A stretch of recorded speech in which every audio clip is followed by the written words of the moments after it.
Pour ce nouvel épisode, j'ai la chance d'être accompagnée de Lou Prums, qui est créatrice de contenu et animatrice sur Tipeee. Et aujourd'hui, on va parler de son parcours et de son concept des premières fois. Avant de commencer cet épisode, j'en profite pour remercier le Carolocat, qui est le bar à chats à Charleroi dans lequel on se trouve pour tourner cette première saison. Donc ne soyez pas étonnés de voir des petits chats apparaître à la caméra, c'est totalement normal. Non, par contre, si je peux déjà commencer avec ça, accueil incroyable. Tu passes la porte, il y a des chats partout. Ah ouais, c'est trop mignon. Par contre, je vais avoir des problèmes après avec les deux de chez moi. Toby et Biscuit, ils sont très jaloux. En plus, moi, je fais des visites guidées, je présente chaque chat comme si c'était vraiment le truc le plus important du jour. Mais t'as bien raison. Mais voilà, je me dis peut-être qu'un d'entre vous repartira un jour avec un faut chat. Pas me dire ça. Non. Je veux pas te faire culpabiliser, mais il y en a, ils sont là depuis des mois. J'ai mon homme derrière cette caméra qui me regarde en mode oh, non.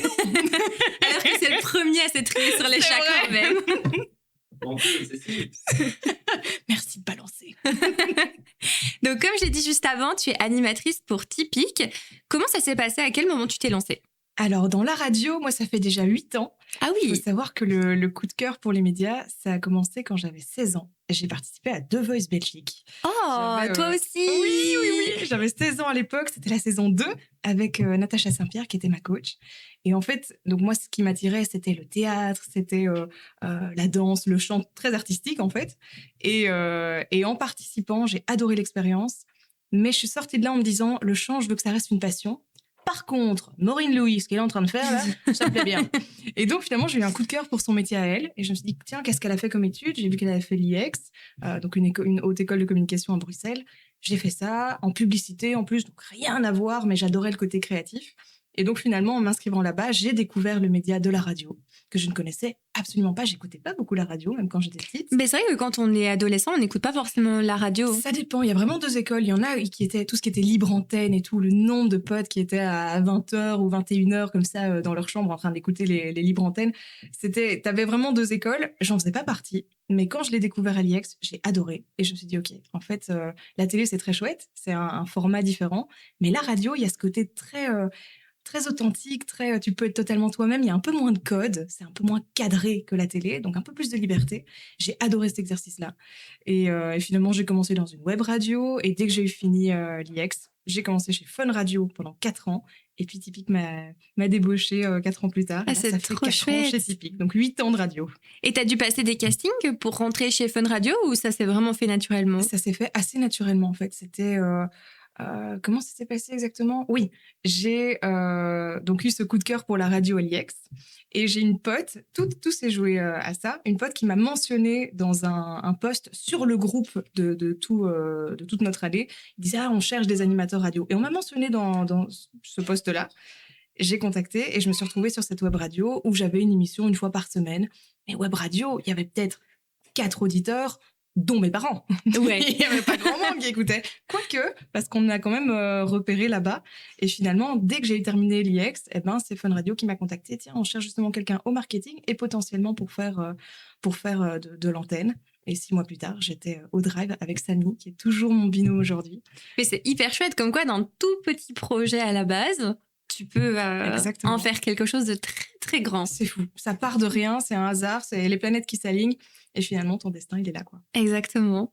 Quand tu t'es renseignée sur le métier du coup d'animateur radio, etc., et que tu l'as pratiqué, est-ce que tu as eu une forme de déception? Est-ce qu'à un moment, tu as eu un petit doute en te disant « Ah, je pensais que c'était peut-être plus comme ci ou plus comme ça » ou tu as vraiment eu un coup de cœur qui est jamais parti? L'avantage, c'est que comme je connaissais pas bien ce métier d'animatrice radio, j'avais pas de vision, j'ai pas été déçue parce que j'avais aucune attente. Et tout ce que je découvrais, ça me plaisait.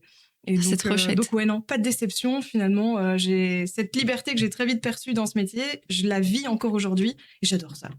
Ah, c'est trop, trop chouette. Comment ça se passe quand tu crées une émission, par exemple, pour Tipeee? Tu les écris toi-même, évidemment, ou tu les prépares toi-même. Comment ça se passe vraiment, genre de ton idée à l'antenne? Concrètement, une émission radio, nous, par exemple, c'est le Drive. Donc, c'est 4 heures. De 15h à 19h, on ramène les gens du boulot. Et donc, pendant ces 4 heures, nous, notre but, ça va être la bonne humeur. C'est vraiment la promesse de notre émission, la good vibe de l'après-midi, c'est notre slogan. Et on ne sait pas quelle journée les gens ont passé. On va faire en sorte qu'elle termine bien, quoi qu'il arrive. Donc, les mauvaises nouvelles, c'est pour les infos. Nous, on s'occupe des bonnes. Et donc, le matin, on va avoir, sur 4 heures d'émission, on a 2 heures de prépa. Ok. Donc 2 heures pendant lesquelles on va regarder un peu l'actu du jour, on va chercher des chouettes infos. On va se focus sur le positif.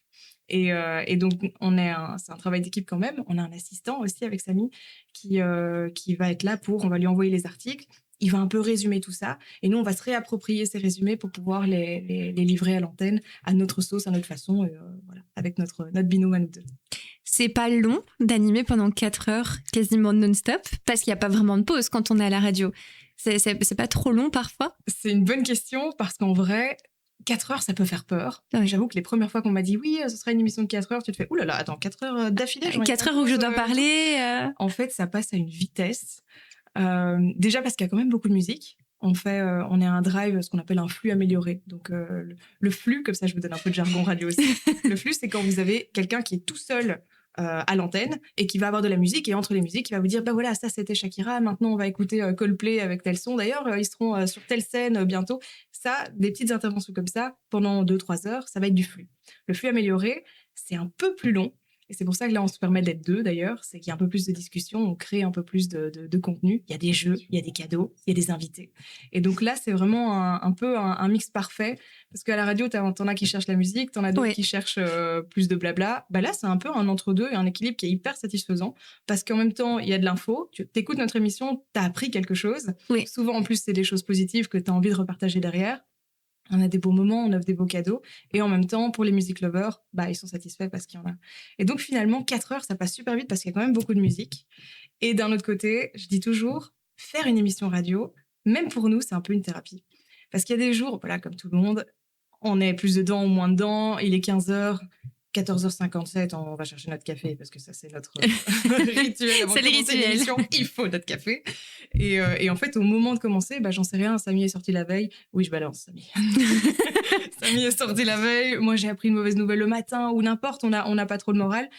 On n'a juste pas le choix. Pendant 4 heures, on n'est pas là pour nous. On est là pour les gens qui nous écoutent.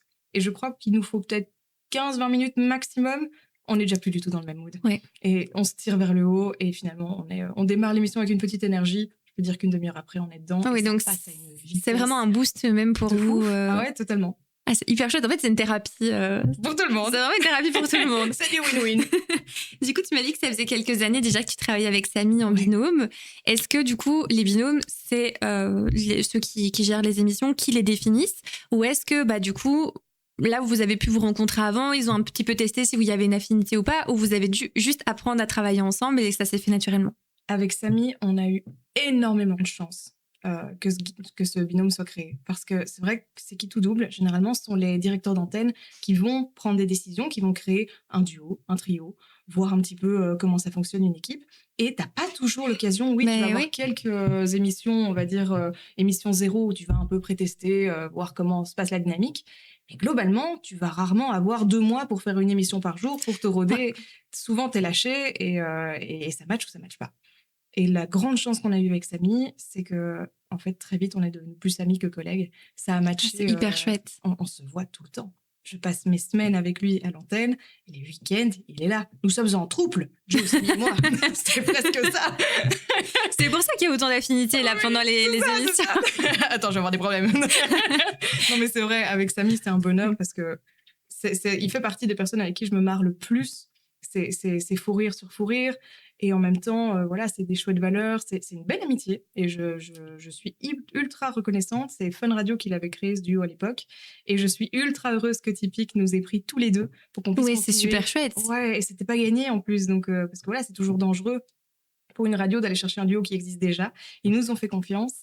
Et aujourd'hui, 4 ans de bonheur. Et je suis ultra reconnaissante. Typique, voilà, moi, c'est un vrai coup de cœur, cette radio. Non seulement pour la liberté qu'ils nous donnent, mais aussi pour les valeurs qu'il y a derrière. C'est une des rares radios, je trouve, qui donne vraiment la chance aux artistes belges. On a encore Pierre Demar qui est passé récemment à l'antenne et qui nous a remercié, très régulièrement. Ouais. Vous avez du monde qui passe, c'est très très cool. On reçoit des super chouettes invités, c'est bonheur, et beaucoup d'artistes belges aussi. Ce qui n'est pas toujours le cas. Et ce que je comprends, il y a des enjeux parfois qu'on ne connaît pas toujours. Et donc, faire rentrer un artiste ou une musique sur une radio, ce n'est pas aussi facile que ce qu'on pense. Les programmateurs doivent faire des choix très stratégiques. Et donc, on pourrait se dire, passez juste plus de Belges, soutenez un peu votre pays. C'est plus compliqué que ça. Mais Typique a cette chance d'avoir justement l'opportunité de beaucoup plus booster des artistes qui ne sont pas encore très connus, pas encore validés, on va dire, mais qui ont énormément de potentiel, qui sont belges et qu'on a envie de soutenir. Et c'est ça que, je prenais l'exemple de Pierre Demar, qui soulignait encore à sa dernière venue, c'est qu'effectivement, on est une radio qui laisse cette chance-là à ses artistes. C'est un bon tremplin. Et rien que pour ça, vu que j'ai fait The Voice, la musique, c'est évidemment ultra important dans ma vie et je connais les enjeux un peu qu'il y a derrière. Je sais que c'est pas évident. Et rien que pour ça, moi, je surkiffe Typique pour cette raison. Ouais, c'est hyper intéressant. Même juste le côté, le fait que naturellement, il vous ait pris à deux, que vous ayez vraiment passé ce cap de l'amitié plus vite que le cap de simples collègues. Je trouve que c'est que ça devait se faire comme ça. Mais c'est hyper chouette parce que dans certains cas, on pourrait avoir deux personnes dont le feeling passe pas. Bien et sûr. Je trouve ça dur à transmettre, en fait. S'il y a même pas ce feeling naturel entre les deux personnes, c'est assez dur de faire véhiculer un mood très, très positif si on s'entend pas, quoi. C'est clair. Et là, franchement, alors sans évidemment donner de nom ou quoi que ce soit, parce qu'en plus, ce ne sont que des on-dit, mais je sais qu'il y a des duos ou des équipes qui sont à l'antenne actuellement sur le paysage médiatique belge qui ne s'entendent pas forcément bien, mais qui sont ultra professionnels et ça ne s'entendra pas à l'antenne. Mais donc, on a cette chance de ne pas devoir faire semblant. Je vais dire ça comme ça. Mais même pour vous, c'est plus agréable. Les 4 heures passent quand même plus vite dans ce contexte-là. Il y en a pour qui le temps peut passer un peu plus lentement, à mon avis. Il y en a les 4 heures, bon, c'est quand même le moins 4 heures d'animation.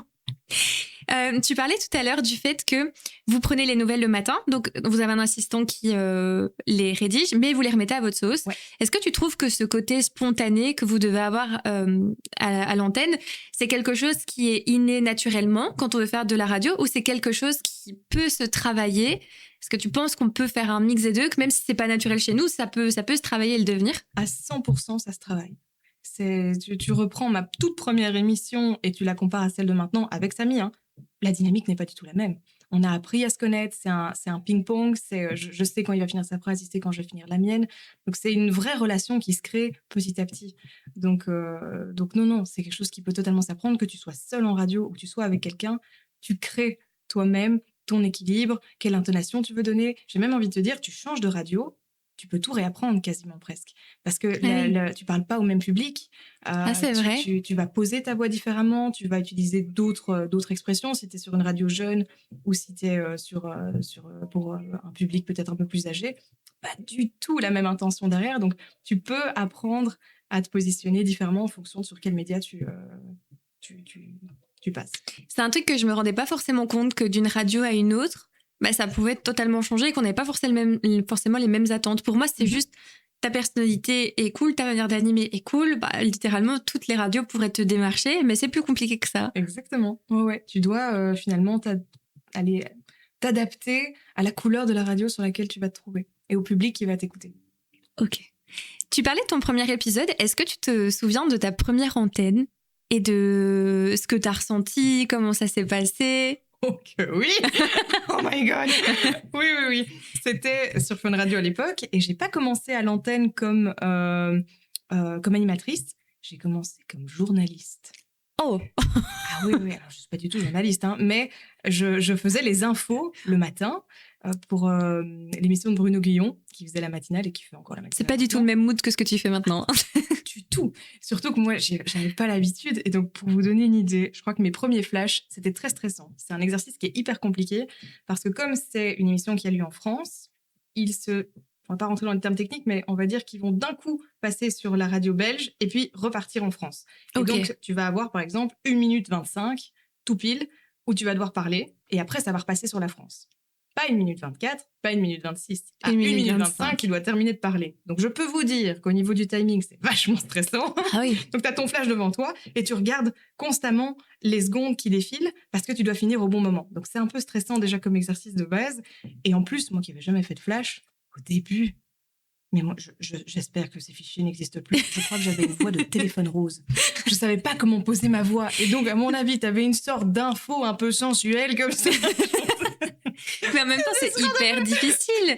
T'as une info résumée en un certain temps. Tu peux pas laisser de blanc à la fin, mais tu peux pas dépasser et tu dois y mettre de l'intonation, mais personne n'y arriverait. C'était une catastrophe. C'est horrible. Mais je remercierai toujours Fun de m'avoir donné cette opportunité parce que c'est rare de te retrouver en radio nationale comme ça. C'était ma première fois, clairement. Et voilà, ça aurait pu me dégoûter, ça aurait pu me faire fuir et partir en courant. Ça n'a pas été le cas. Mais je savais que c'était pas cet exercice-là que je voulais faire. Et puis, quelques mois plus tard, on me proposait de reprendre le drive avec Samy.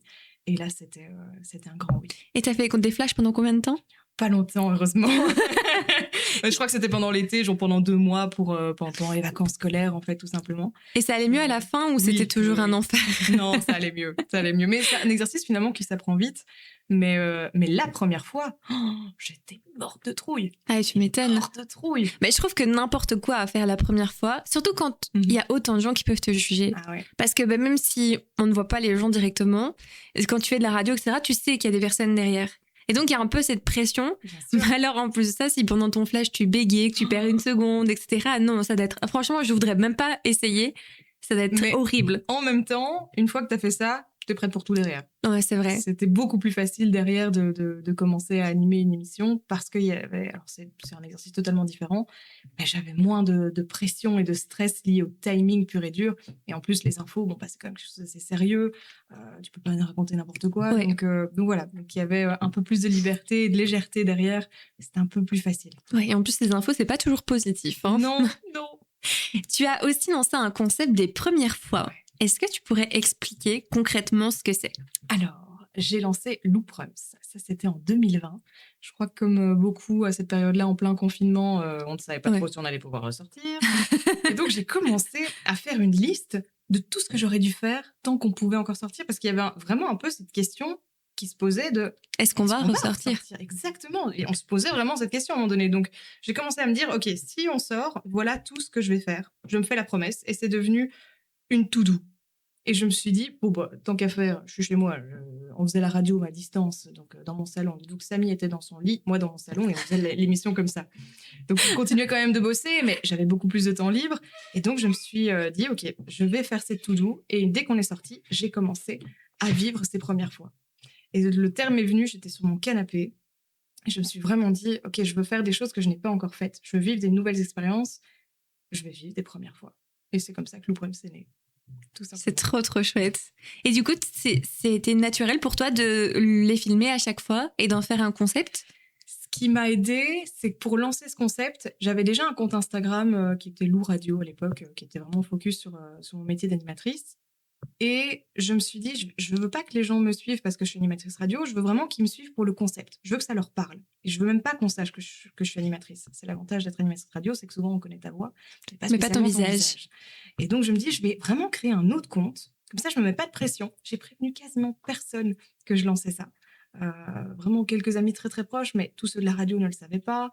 Mon âme forcément. Mais j'ai prévenu peu de gens pour pas avoir cette pression-là et me dire, au pire, on voit ce que ça donne. Et je crois que c'est un peu la meilleure façon de commencer. C'est pas de pression, je le fais au feeling. Alors au début, c'était du bon et du moins bon, mais je me laissais guider par qu'est-ce qui me fait vibrer, qu'est-ce que j'aime. Et finalement, c'est comme ça que ça s'est fait naturellement.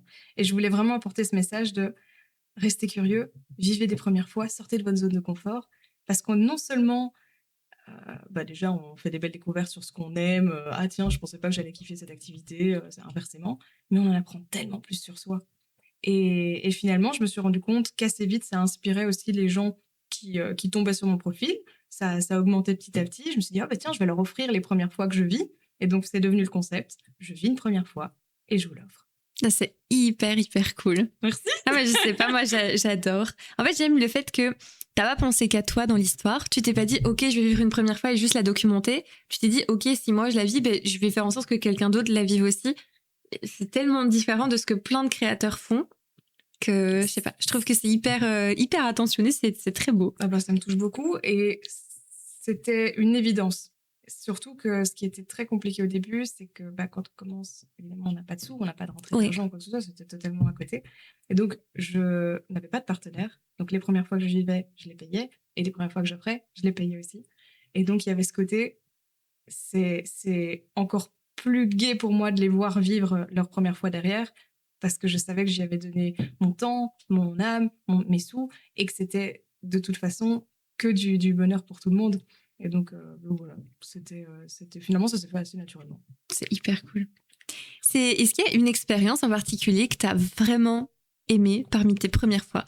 Une qui t'a peut-être marqué plus que les autres? C'est hyper dur de répondre. C'est dur parce que j'essaie de me poser de temps en temps la question. Et en fait, je pense que ce que je préfère dans ce concept, c'est pas une première fois en particulier, c'est plutôt la diversité. C'est de se rendre compte de tout ce qu'il y a moyen de vivre de différent dans un style pays qu'est la Belgique, parce qu'on croit toujours que pour vivre des trucs de dingue, il faut aller là-bas, machin. Pas du tout. À une demi-heure de chez toi, ou même chez toi, tu peux vivre des premières fois de fou. Donc, oui, il y a des premières fois qui m'ont marquée parce qu'elles paraissent un peu inaccessibles, des endroits magnifiques, des trucs, parfois des activités qui peuvent coûter très cher, où tu dis, wow, j'ai eu l'occasion de faire ça, c'est génial. Et finalement, c'est même pas les plus marquantes. Je crois que ça va être des premières fois beaucoup plus simples. Je balance un exemple comme ça, mais ça va être faire une raclette dans une calèche, faire un barbecue sur l'eau, où il y a souvent de la bouffe, parce que j'aime manger. Ce sont celles qui me marquent le plus. Mais ça va être une balade en Vespa, du côté de Spa, et se perdre comme ça. C'était magnifique. Et donc, c'est pas du tout les plus chers, c'est pas spécialement les plus originales non plus. Et franchement, c'est les meilleurs moments, parce que je n'y aurais pas pensé de base. Et c'est ce concept qui m'a mené jusque-là. Et donc, finalement, le plus gai, c'est juste de vivre des choses très différentes, que ce soit du bien-être, de la découverte, que ce soit du sport, que ce soit un truc hyper insolite, que ce soit culinaire. C'est la diversité qui est le plus intéressant, je trouve, là-dedans. Et comment tu trouves tout le temps des nouvelles choses à faire? Parce que c'est pas forcément évident de trouver des idées quand on sait pas forcément où chercher. Même si on réfléchit par nous-mêmes, on va avoir des trucs assez classiques, le saut en parachute, etc. Comment tu arrives à trouver toujours des idées plus originales et justement à continuer de faire vivre ce concept? J'ai eu peur à un moment donné, effectivement, de plus avoir d'idées de première fois. Je me suis dit, bon, à un moment donné, je vais avoir fait le tour, quoi. Oui. C'est inépuisable. C'est inépuisable. Ma liste aujourd'hui de tout ce que je veux vivre, cette fameuse to-do que j'ai commencé sur mon canapé en 2020, elle est plus longue que jamais. Parce que c'est parfois des petites choses. Ce sont mes abonnés qui vont m'envoyer des idées, sont des marques que je connais pas qui vont me contacter et qui vont me dire « Ah tiens, si tu veux tester ça pour la première fois ». Et en fait, quand on se rend compte juste de ça, c'est inépuisable. Il y a tout ce que tu n'as pas fait dans ta vie est une première fois. C'est vrai. Et tu feras jamais tout dans ta vie. Donc, ça y est qu'en soi, vu le nombre de choses à faire et le temps qu'on a, non, ça. Ouais. Et une première fois, c'est pas toujours même quelque chose c'est pas toujours un service ou un produit. Ça peut être goûter quelque chose pour la première fois, découvrir un film pour la première fois. C'est redonner du sens à ces petites choses. On se rend pas compte, on vit des premières fois tous les jours, tout le monde. Oui, j'ai juste envie de redonner de la valeur à ces moments-là. J'adore l'idée. Bouche qui a l'air d'accord avec nous aussi. Oui, elle nous agresse. C'est déjà celle de tout à l'heure. Hein. C'est vrai. Elle était rentrée dans l'oreille de Jonathan. Mais non. Alors il me regarde et je le vois se débattre avec la mouche. Ça va, j'ai une protection. Oui, moi aussi, franchement, ça va pour qu'elle rentre. Ah oui, j'avais fait vraiment une question très longue. Je comprends mieux ce que tu me disais, que tu m'engueulais. Parce qu'il a réécrit mes fiches pour moi, en fait, tout à l'heure. Ah ouais. Et j'ai une question littéralement qui fait. Elle fait 2 pages. Vas-y, balance. Ah là là là là. Tout à l'heure. Ça va, ça bouge pas trop quand c'est pas perturbant pour le son. Non, normalement non. Tu me disais tout à l'heure que faire toutes des nouvelles fois aussi, c'était sortir de ta zone de confort et que c'était vraiment ton objectif. Est-ce que tu trouves que c'est chose faite, que tu as peut-être plus de facilité maintenant à sortir de ta zone de confort qu'au début du concept, ou parfois c'est toujours un peu compliqué pour toi de te lancer et de te dire ok, je tente, mais en vrai, oui, c'est toujours compliqué. Je m'attendais à ce que tu me dises c'est plus facile, comme tout le monde à force de faire quelque chose. Je dirais pas que c'est plus facile. Je me pose un peu moins la question. Il y a une règle qui est hyper intéressante si un jour vous avez envie de faire un truc mais que vous avez peur de pas oser, c'est la fameuse règle des 5 secondes. Okay. Ça, c'est un de mes meilleurs potes qui m'a balancé ça et ça a changé totalement ma manière de procéder. C'est si tu as peur de faire un truc, je l'ai utilisé la première fois pour mon saut à l'élastique. J'ai le vertige. Très fort. Ouf. Et dites-vous que j'étais à, du coup, je sais pas, genre 50 mètres du sol avec en dessous de moi une piscine en forme de cercueil. Ils font bien les choses. Mais c'est un traumatisme, le truc. Mais je voulais me dépasser. Et... Ah ben là, c'est même plus... tu vois, et donc je me dis, ok, je vais y aller. Et sur place, évidemment, morte de trouille. Et mon meilleur pote m'avait dit, la règle des 5 secondes, c'est quand tu veux vraiment faire quelque chose, tu as moins de 5 secondes pour le faire, sinon tu le feras pas. Et en fait, à partir du moment où tu commences à compter, si tu as pris la décision que tu allais le faire, à 3, en fait, tu y vas. Et ça, c'est un truc qu'encore aujourd'hui, j'utilise, mais je dois l'utiliser parce que j'ai encore aujourd'hui peur parfois de sortir de ma zone de confort. Je suis quelqu'un de terriblement organisé. Je crois que tous mes potes me prennent pour une folle quand ils voient mon agenda parce qu'il est rempli. J'ai rempli au Moi, je l'ai vu en après. story. Oui, non, J'ai pas vu un seul espace blanc. J'ai fait ah quand même. mais j'adore avoir une vie past life comme on dit machin. J'adore avoir plein de choses à faire. Mais du coup, c'est vrai que je suis très dans le contrôle de tout ça. C'est que je sais où je vais, ce que je vais faire demain, machin, bazar, tac, tac, je suis très carré, très organisée. Du coup, sortir de sa zone de confort, C'est un peu lâcher prise. Exactement. Et donc, ça, je sais que c'est un truc qui, dans ma manière de fonctionner de base, est pas instinctive. Ouais. Et donc, je m'entraîne comme ça, justement. Et en vivant des premières fois, j'ai pas le choix. Donc, c'est pas plus facile. Mais ça reste une bonne carotte pour justement continuer de rester curieuse et tester plein de nouvelles choses. Et j'avoue que tous les messages, les good vibes, l'amour que je reçois sur les réseaux, bah, ça me motive d'autant plus, ça c'est clair. C'était déjà arrivé de compter au-dessus de 5 et de pas réussir du tout à te lancer? Pas encore. Pas encore. Écoute, je te le souhaite pas. Vraiment, j'ai fait tous les défis que je me suis lancés, je les ai faits. Est-ce qu'il y en a un qui a été plus compliqué que les autres? Un où vraiment t'as dû réellement prendre sur toi, mais plus. Bah, ce fameux saut à l'élastique, ça a vraiment été un combat intérieur. Parce que d'ailleurs, je l'ai fait et j'ai tout de suite dit, je suis ultra heureuse de l'avoir fait, mais je pense que je le referai plus. Oui, tu que- m'étonnes. Au-delà du saut, par exemple, en parachute, j'ai adoré, je l'ai déjà fait 3 fois. Mais saut à l'élastique, je sais que ce qui m'a intéressé là-dedans, c'était de me dépasser. Le saut en lui-même, je me suis tellement fait du mal que je suis contente d'avoir fait, aucun regret, mais j'ai pas envie de le refaire pour le plaisir de me retorturer. Mais, Ça réduit un peu ta peur du vertige ou pas du tout? pas du tout. Pas du tout, ça l'a peut-être accentué, non? Peut-être. Ouais, je pensais justement que ça allait un peu me guérir, pas du tout. Mais c'est parce qu'on le dit souvent, par exemple, moi j'ai vraiment une phobie des araignées, Ouais. mais vraiment extrême. On m'a toujours dit que mettre une migale dans ma main ou quoi, dans un magasin, que ça m'enlèverait ma peur. Et je suis en mode non. Ouais. Il n'y a aucun monde où ça enlève ma peur. Pour moi, ça l'accentuerait me connaissant. Mais justement, je me demandais crois qu'il si y a pas de règle. Ça dépend. ça dépend des gens. Ouais. Et je pense après. Tu peux raconter l'histoire, toi, tu avais peur aussi des araignées avec Ah oui, c'est vrai. Je crois qu'il n'y a pas de règle. Et je vais te donner l'exemple justement des araignées.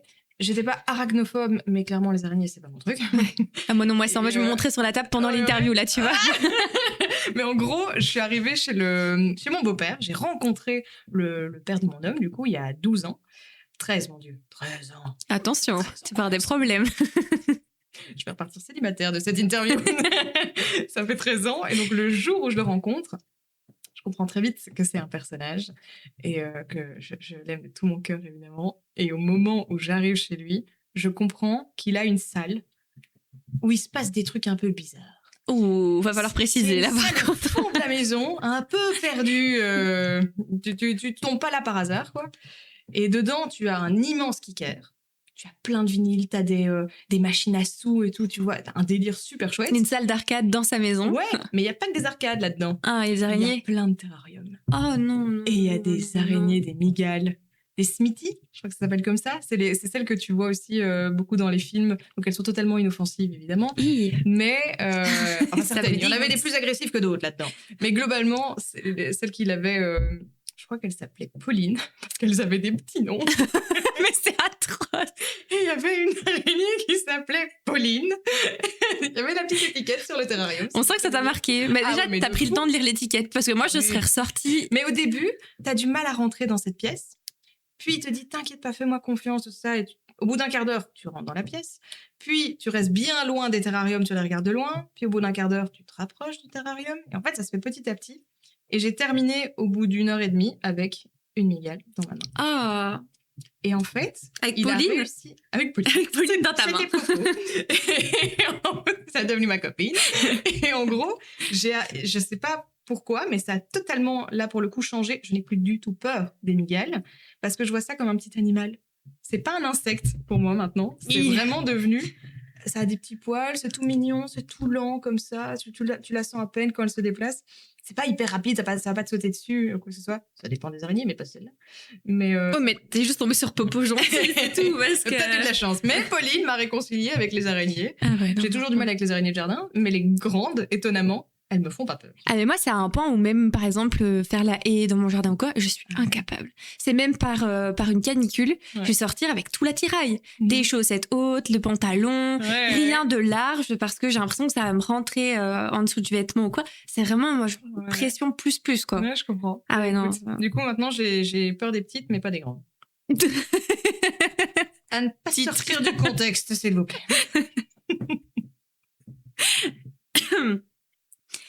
Ah là là.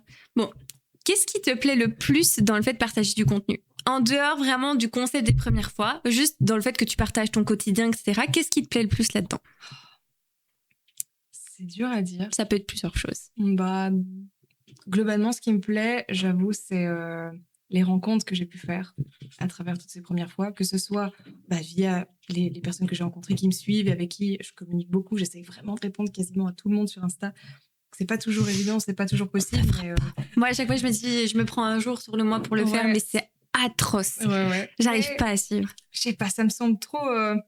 Je me dis, ça me coûte pas grand chose oui, du temps, mais globalement, d'au moins aller liker, de répondre ou d'échanger un tout petit peu. Alors, je peux pas partir dans une grande conversation, mais globalement, d'échanger un minimum, je trouve ça trop chouette. Et c'est un peu comme en radio, on est parfois enfermé à deux dans une pièce, on se dit qu'on parle juste à deux, mais non, on se rend pas toujours compte qu'il y a je sais pas combien de dizaines de milliers ou de centaines de milliers de personnes qui sont en train de nous écouter. Donc là, ça devient concret. Donc j'avoue que j'adore déjà ce contact-là avec mes abonnés. Et au-delà de ça, les rencontres que j'ai pu faire avec les premières fois que j'ai vécu, les organisateurs de tel événement, les marques aussi avec qui je collabore, il y en a qui sont devenus des amis. Des gens que j'adore, que j'apprécie, qui ont des chouettes valeurs. Et donc finalement, je crois qu'au-delà des premières fois, les rencontres que tu fais quand tu sors de ta zone de confort et que tu vas tester de nouvelles choses, c'est hallucinant. Donc ça, c'est un des trucs que je préfère. Et étant donné que tu fais autant de l'animation radio que de la création de contenu, est-ce qu'il y en a un que tu préfères faire par rapport à l'autre ? Non. Non, et c'est un vrai dilemme avec moi-même parce que parfois moi aussi je me prête au jeu, je me dis tiens, est-ce que j'arrêterais la radio pour faire totalement de la création de contenu ou inversement ? Non, j'aime les deux pour des raisons totalement différentes et les deux se complètent en plus et j'ai la chance maintenant de pouvoir associer Looprums également à Typique parce que je vais aller offrir des premières fois à l'antenne aussi. Finalement maintenant tout est cohérent, tout a du sens. Donc non, je vois pas l'un sans l'autre, en tout cas pas aujourd'hui. Je sais pas si je ferai de la radio encore dans 20 ans, mais aujourd'hui, je m'en vois encore en faire à long terme, j'ai pas envie d'arrêter, c'est un exercice que j'aime trop nos émissions avec Samy, on s'éclate, les retours sont très bons, les audiences sont bonnes, donc je touche du bois de nouveau en disant ça, c'est un bonheur. Donc non, j'ai envie d'arrêter ni l'un ni l'autre et j'ai pas de préférence pour l'un ou pour l'autre. Mais au final, c'est très complémentaire avec tout ce que tu fais. Ça se complète à mort. C'est trop chouette. Et étant donné que sur les réseaux, tu crées énormément, que tu partages beaucoup de ton quotidien, tes premières fois, etc., est-ce que parfois, tu arrives encore à garder des choses rien que pour toi ? Ou est-ce que ça devient plus compliqué de poser une limite et de se dire, OK, ça, c'est pour moi, c'est privé, je le garde juste comme ça ? C'est le piège. C'est le piège quand tu te livres beaucoup sur les réseaux. Je suis un peu du genre à quasiment tout montrer. Maintenant... Ouais, je pense que tu me fais réaliser un truc intéressant. Les fois où je vais louper un truc, je me dis « Oh, j'aurais dû filmer ça, c'était dingue. Oh, j'aurais dû avoir ça capté pour pouvoir le partager. » J'ai mon homme qui est donc avec qui je suis depuis 13 ans, qui est mon pilier, mon photographe, mon assistant émotionnel. Très important, mon agent, mon tout, voilà. Et qui est toujours à mes côtés, que ce soit pour la création de contenu, pour le perso, même pour la radio, il est tout le temps là. Et c'est lui qui va me cadrer pour ce genre de moment où il va me dire non, ça c'était un moment pour toi. Et c'est vrai. Parce qu'il en faut. Ouais, il en faut. Et je pense que naturellement, je vais avoir d'abord ce premier réflexe de oh mince, frustré, j'aurais dû filmer ça, j'ai loupé cet événement-là. Et il va très vite me donner ce réflexe de me dire mais non, c'est pas grave, ça c'était un moment pour moi et il en faut aussi. Mais c'est très important, moi, je trouve. C'est dur de mettre la limite, parfois. Parce qu'en même temps, mais, vu que tu aimes tout ce que tu fais, pour toi, c'est même pas un effort de filmer. Tu t'obliges pas à sortir ton téléphone et à filmer. C'est naturel, c'est inné limite. Mais Du coup, oui, je me dis, ça doit être compliqué parfois de lâcher prise et de se dire, ok, là, je ne filme pas, je ne le partage pas, c'est un moment rien qu'à moi. C'est le revers de la médaille quand tu vis de ta passion, c'est poser une limite. La frontière entre le pro et le perso, quand tu vis de ta passion, elle n'existe quasiment plus. Parce que tu prends tellement de plaisir à faire ce que tu fais que tu es à la fois dans les deux. C'est du perso, c'est du plaisir, mais ça va te servir pour ton boulot. Et donc, quand cette frontière est hyper floue, le risque, c'est de plus avoir de limite du tout et de jamais déconnecter. Et ça, je sais que j'ai du mal à déconnecter, mais que je n'en ressens pas encore spécialement le besoin. Oui, c'est ce que j'allais te demander. Est-ce que parfois, tu as ce besoin de te dire, ok, j'ai besoin de pendant 1 ou 2 jours, tout est pour moi, je filme rien et juste je vis dans ma petite bulle, ou si pour toi, c'est... J'ai des moments comme ça, mais il me faut pas 1 ou 2 jours, il me faut 1 heure.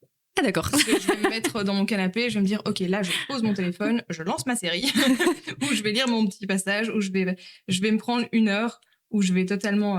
Mais c'est conscientisé. Je vais prendre cette heure-là pour moi. Mais 1 heure après, j'ai déjà envie de continuer, de reprendre mes trucs, ou j'ai une autre activité, ou un passage, ou un rendez-vous. Et on a vu ton planning en story, ça ne s'arrête jamais. Non, mais j'ai besoin de ça. Peut-être qu'un jour, je vais me réveiller un matin et j'aurai envie d'avoir plus de moments pour moi, d'être un peu plus casanière. J'ai la grande chance, avec Joe, avec mon homme, on est des couches tard. Donc même si on a des événements, des avant-premières, des inaugurations ou quoi, on va rentrer peut-être à 23h. On n'est pas au lit avant 1h du matin, donc on a 2 heures encore pour nous, pour regarder un film, pour être tranquille. Et notre journée ne s'arrête pas directement après l'événement. Et comme je n'ai pas besoin de beaucoup de sommeil, à 7h30, je suis debout et la journée reprend. Je sais pas comment tu fais pour rester sur 6 heures de sommeil tout le temps, parce que moi, il y a un moment où... Ça va, je tiens bon. Ça t'est jamais arrivé, du coup, maintenant que tu partages tout sur les réseaux, etc., que tu as des collaborations, est-ce que tu arrives encore à créer juste ton contenu de manière authentique, avec seulement des choses qui te plaisent, ou est-ce que parfois tu as un peu cette pression de l'algorithme de te dire peut-être que ça marchera pas en termes de vues et donc je vais pas le faire, ou est-ce que tu arrives à ne pas le prendre en compte du tout? Il y a clairement un peu une pression de l'algorithme, en tout cas des stats, parce qu'à partir du moment où ça devient ton boulot et que tu dois rendre des comptes à des marques, bon, tu dois y faire attention. Tu peux pas dire je m'en fous, je signe avec une marque, mais je m'en fiche. Non, si tu fais bien les choses, c'est aussi parce que tu as signé avec cette marque, c'est que tu as envie de bosser avec elle, c'est que tu as envie de la mettre en avant, tu as envie que le contrat soit rempli et que tout le monde soit content. Et donc, tu peux avoir cette pression un peu à ce niveau-là. Je dirais que sinon, dans la vie de tous les jours, les contenus qui ne sont pas du tout promo, non, parce qu'on a la chance non seulement de mettre en avant des premières fois, mais sur mon compte, je fais aussi beaucoup d'humour avec mon homme. Et ça, ce n'est pas des trucs scriptés, c'est des moments de vie. Et cela, c'est ce qui fonctionne en fait généralement même le mieux. C'est avec ça qu'on a passé des millions et des millions de vues, parce que c'est du vrai, c'est de l'authentique. Et c'est naturel. Ouais, et ça demande zéro charge mentale. C'est sur le moment, il se passe un truc, ou tiens, j'ai vu qu'il y avait moyen de faire une petite vanne, il y a une trend, je vais le piéger, ou il va me piéger. C'est super facile à faire, il n'y a pas de pression, et en plus, ça fonctionne. Mais j'avoue que quand tu signes avec une marque, parfois, tu n'as pas toujours la liberté que tu veux, ils imposent un brief ou quoi que ce soit. J'ai la chance d'avoir cette liberté en tout cas d'avoir choisi de ne pas bêtement suivre un brief et le poster. J'essaie toujours de rechallenger les marques et de demander, mais moi, je ne l'aurais pas du tout fait comme ça naturellement, ça va se sentir, les gens savent que c'est pas moi. Donc, et je propose d'autres choses. Et si ça correspond à ce que j'ai envie de faire, alors on y va, on y go, et on teste le truc. Mais donc voilà, je dirais que moi, tant que la marque est contente et que ça plaît à mes abonnés et que c'est dans toi, ta manière de travailler. C'est cohérent, ouais. Je crois que le jour où je me sentirais pas bien par rapport à ça, c'est si je suis pas en phase, soit que ce qu'on m'a demandé de faire correspond pas à ce que j'aime faire. Bon, là, ouais, je vais pas sentir le truc et je vais pas spécialement bien le vivre. Mais sinon, globalement, j'ai l'impression que si tu trouves cet équilibre tu bosses avec une chouette marque, que tu as envie de mettre en avant, qui partage tes valeurs, ce qu'on te demande de faire correspond à ce que tu aurais fait naturellement. Et en plus, ça plaît à ta communauté. Et toi, tu es contente parce que tu as découvert un chouette truc et tu as rendu service. Voilà, il n'y a pas de pression. C'est un bon match. Ça match bien. Ouais. Très bien. Alors, on a une dernière question en général qu'on pose à la fin de l'émission. Ouais. C'est une question assez compliquée. C'est déjà la fin, ça passe vite. Ça veut dire que tu t'es pas ennuyée, donc je suis flattée. C'est bon signe. Donc, la petite question, c'est est-ce qu'il y a une question qu'on ne te pose jamais et à laquelle tu aimerais répondre? Oh, waouh. Ça peut être sur ta vie perso, sur ta manière de travailler, la radio, la création de contenu ou autre chose. Est-ce qu'il y a une chose à laquelle on ne s'intéresse jamais te concernant et pourtant, t'aimerais bien en discuter, t'aimerais bien le développer Ouais. Vous pouvez cut les caméras, on verra 15 minutes. Non, en vrai, je pensais que ça allait être très compliqué. J'allais te demander un quart d'heure de réflexion, mais j'ai un truc qui me vient là maintenant. C'est un sujet dont je parle pas beaucoup, mais un jour, je serai prête à le développer un peu plus. Et j'ai juste envie de terminer là-dessus, en plus, parce que je pense que ça aura du sens. C'est tout ce qui touche à ma santé. Ok. C'est quelque chose sur lequel je reste assez discrète, mais qui est une des raisons principales de pourquoi j'ai lancé Looprums. C'est que j'ai pas eu beaucoup de chance, moi, dans ma vie niveau santé. Heureusement, pour le moment, tout se passe bien, donc voilà. Mais j'ai une maladie qui fait qu'on m'a très vite dit que je pourrais probablement pas faire tout ce que je veux dans ma vie, que j'allais être dépendante de cette maladie. Et en fait, je crois que j'ai envie de passer le message de si avec ça, j'ai réussi à créer tout ce que je crée, à vivre tout ce que je vis aujourd'hui, alors vraiment tout le monde peut le faire. Et donc, j'ai juste envie de passer ce message-là. J'en parlerai un jour plus quand tu seras prête. Quand je serai prête, ouais. Mais j'ai juste envie de dire, si un jour, on vous a dit que ce serait pas possible de faire quelque chose, c'est pas forcément impossible. J'ai juste envie de dire ça. Et c'est un très, très beau message de fin. Merci. Merci infiniment, en tout cas, d'avoir participé. J'espère que tu as passé un bon moment avec nous. Bon, on n'a malheureusement pas eu des petits chats. Horrible, je ne reviendrai plus jamais. Déçue. Il y en a un pas loin ici. Il y en a même un deuxième, si tu veux. Non, mais merci infiniment. C'était hyper intéressant. Et merci pour tes questions. Elles étaient super pertinentes. Merci, c'est adorable. Très bon petit moment. Merci, ça me touche beaucoup. Si vous voulez découvrir un peu plus ce que fait Looprums, évidemment, on vous affiche tous ces réseaux à l'écran et ils sont également en description. Et moi, je vous donne rendez-vous mercredi prochain à midi pour un nouvel épisode avec un nouvel invité. Bisous.